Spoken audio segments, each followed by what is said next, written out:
नमस्कार दोस्तों, स्वागत है आपके अपने यूट्यूब चैनल वीके सर मस्ती में।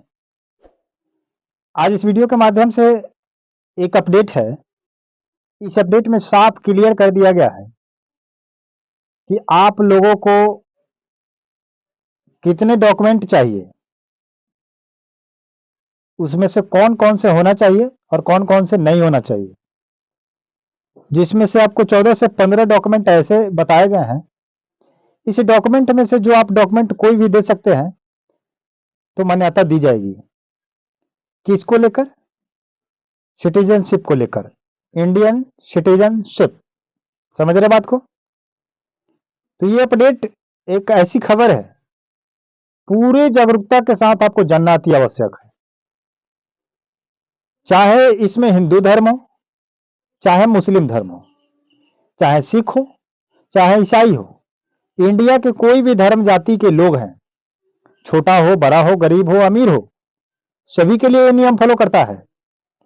तो सभी लोगों को ये जानना जरूरी है कि आपको कौन से डॉक्यूमेंट चाहिए और कौन से नहीं चाहिए, और इस पर आदेश क्या लगाया गया है। ठीक है, लेकिन आप लोगों से मैं आग्रह करूंगा कि आप हमारे चैनल पर अगर पहली बार देख रहे हैं तो चैनल को फटाफट लाइक करके और चैनल को सब्सक्राइब कर लीजिए, वीडियो को लाइक कर दीजिए, ताकि कोई भी अपडेट का नोटिफिकेशन डाला जाएगा तो आप तक चला जाएगा और आप आसानी से देख सकते हैं। तो चलिए ज्यादा देर न करते हुए शॉर्टकट में आपको सारी जानकारी मैं बताऊंगा। एनआरसी और सीए आप लोग को पता है कि चालू है, और इसी को लेकर के डॉक्यूमेंट मांगा जा रहा है। तो इसमें बहुत सारे लोगों का डॉक्यूमेंट है, बहुत सारे लोगों को नहीं है, लेकिन इसमें कंफ्यूजन है कि आपको कौन सा डॉक्यूमेंट दिखाना है। पूर्वज वाला दिखाना है या अपना पर्सनल का दिखाना है, तो किस डॉक्यूमेंट का स्वरूप सिद्ध किया जाएगा ये आपको पता नहीं है। बहुत सारे लोग कंफ्यूज भी हैं, तो उनको साफ स्पष्ट आज क्लियर कर दिया जाएगा इस वीडियो के माध्यम से। इसलिए आप लोग वीडियो को पूरा अंत तक देखिए। चलिए वीडियो स्टार्ट करते हैं कि सिटीजनशिप साबित करने के लिए आपको सबसे पहले क्या चाहिए कि अगर आपको कोई सरकारी योजना के तहत कोई जमीन अगर मिली है तो उसका रसीद होगा, या कोई कागज अगर सरकार आपको बना करके दी होगी, यह चीज आपके पास होना चाहिए। और आप इंडियन में रह रहे हैं, तो जब आप इंडिया में रह रहे हैं और आप अगर मान लीजिए कि गरीबी रेखा में अगर पीएम आवास योजना का लाभ अगर लिए होंगे, पीएम आवास योजना का लाभ अगर आपको मिला है, तो इसका प्रूफ आपको रखना पड़ेगा कि आप इंडियन सिटीजनशिप है और आपका सब कुछ जांच करके वेरिफिकेशन करके आपको पीएम आवास योजना का लाभ दिया गया है।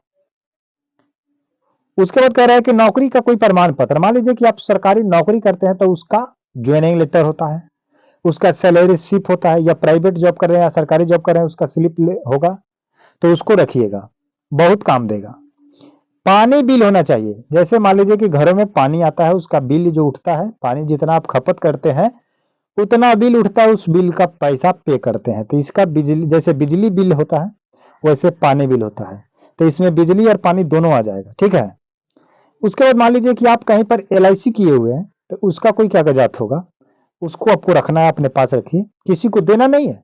जब आपसे विभाग विभाग मांगेगा जांच के रूप में, वेरिफिकेशन के रूप में, तो आपको दिखाना होगा। उसके बाद कह रहे हैं कि वोटर कार्ड, आधार कार्ड, राशन कार्ड, इस तीनों को मैं साथ लेकर इसलिए चल रहा हूं कि इस तीनों पर स्टॉप लगाया गया है। इससे साबित नहीं किया जाएगा कि आपका Aadhaar card, ration card, voter card citizenship को साबित करता है, बट आपको रखना है, क्योंकि ये भी सरकार के द्वारा ही मान्यता की गई है। किसी भी काम में यूज किया जाता है, बट किया जाता है, तो उस समय आपको यह भी दिखाना है कि मेरे पास ये भी है। उसके बाद कह रहा है पूर्वजों का अगर कोई आपके पास संपत्ति है, जमीन है, पैतृक संपत्ति है, खानदानी है, तो उस चीज का रिकॉर्ड आपके पास होना चाहिए कि ये पैतृक संपत्ति है और इसका हकदार मैं हूं, और मैं फलाने का बेटा हूं या फलाने का पोता हूं, जैसे वंशज के रूप में, वंशावली के रूप में होना चाहिए। तो अगर आपके पास वंशावली है तो बहुत बढ़िया है। उसके बाद कहा जा रहा है कि अगर मैट्रिक का सर्टिफिकेट है, इंटर का है, तो आपको रखना पड़ेगा।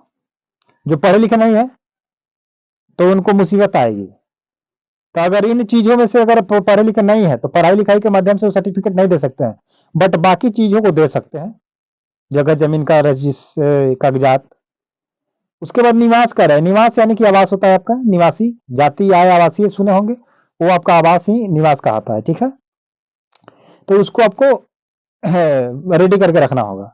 उसके बाद पासपोर्ट हो गया, उसके बाद जन्म प्रमाण पत्र हो गया। तो पासपोर्ट और जन्म प्रमाण पत्र लेकर के अभी तो बहुत सारा झमेला चल रहा है, भीड़ चल रही है, लाइन लग रही है बड़ी बड़ी, आपके काम नहीं हो पा रहे हैं और आप दौड़ रहे हैं। तो इस चीज को देखते हुए सभी लोग, जिसमें अगर पैसे की नुकसान है और आपको अभी तक नहीं प्राप्त हुआ है तो उसके पीछे न दौड़िए, न भागिए।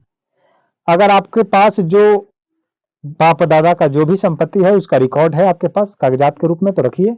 पढ़े लिखे हैं उसका आप सर्टिफिकेट रखिए, मार्कशीट रखिए, इससे काम आपका हो जाएगा। तो इस डॉक्यूमेंट में से किसी एक डॉक्यूमेंट को आपको दिखाना है, एक डॉक्यूमेंट को, किसी, ये जरूरी नहीं है कि 15 आपको दिखाना होगा। अब बात करते हैं कि सबसे ज्यादा कठोर कदम अगर उठाया जाएगा, ज्यादा हार्डली चेकअप किया जाएगा, तो 2014 के बाद जितने भी लोग आए होंगे इंडिया में, कहीं से, हिंदू धर्म के हो चाहे किसी भी धर्म के हो या मुस्लिम धर्म के हो, इन सभी लोगों को परेशानियों का सामना करना पड़ेगा। 14 के बाद अगर आए हैं तो, 14 के पहले से रह रहे हैं तो इतना कागजात में से किसी एक कागजात को आपको दिखाना होगा। ये आपका ऑर्डर है, ठीक है। मानना ना मानना ये आपकी राय है, क्योंकि बहुत सारे लोग ऐसे हैं जो कमेंट में लिख देते हैं कि आप अपना जन्म प्रमाण पत्र बनवा लिए हैं, आप जमा कर दिए, आपके पास ये है, आपके पास वो है। तो आपको कहने का काम है, आप कह रहे हैं, अच्छी बात है, जितना आपके पास ये है आप भी कह रहे हैं, लेकिन मेरे पास जो अपडेट आया मैं आपको बता दिया हूं। आपको करना क्या है ये आपको सोचना है, क्योंकि विभाग आपके घर जाएगा, मेरे घर भी जाएगा। तो मैं क्या रखा हूं, मेरे पास क्या है, मैं कैसे साबित करूंगा, वो मैं जानता हूं। क्योंकि जो आपको ज्ञान दे सकता है, जो आपको बात बता सकता है, वो अपना रास्ता भी जानता होगा कि किस रास्ते से हमें निकलना है। समझ रहे हैं? इसलिए आप लोग इसको इग्नोर ना करें, शेयर करें, चैनल को सब्सक्राइब कर लीजिए, वीडियो को लाइक कर दीजिए। मिलेंगे नए वीडियो के साथ अगर कोई अपडेट आता है तो। धन्यवाद।